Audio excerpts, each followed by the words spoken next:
Hi again, everyone. Today I'd like to briefly discuss our brains and a little bit about how they work. We can think of our brains as like a big city with millions of roads that are like its pathways, and then lots of neighborhoods, which are like our brain regions. So those roads or pathways connect the different brain regions or neighborhoods. The more we use a pathway, the stronger it grows. If we don't use a pathway very much, if we don't do a skill very often, that pathway weakens. So when we're practicing these silent prayer practices, the more we do it, the easier it becomes. It's just like any other skill that you practice. The wonderful thing is that we can grow new connections and new pathways and strengthen old ones all throughout our lifetime. But in particular, when we are teenagers, it's much easier to grow new pathways and strengthen them. Those sort of practices are particularly sticky, meaning that they will be more impactful if you learn something in your teenage years than if you learn it when in your 20s or 30s or 40s.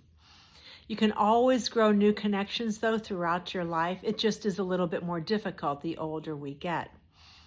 Another thing is that frequency, practicing skills more frequently is most important. It's more important to, if you only have, say, 7 minutes a week to practice something like silent prayer, it's more important to do it 1 minute a day if you only had 7 minutes a week, instead of doing it on one day for 7 minutes. That frequent practice is what helps change your brain and nourish and strengthen those connections.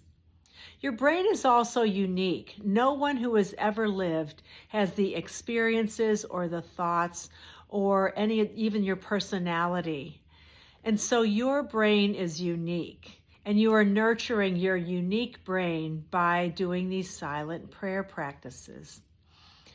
Just know that as we practice these together, we are nourishing our brains, and you in particular at your young ages, you are nurturing and nourishing your brain so much more than even those of us who are older. So I encourage you to do your best as we practice so that your brain can get all the nourishment that it deserves.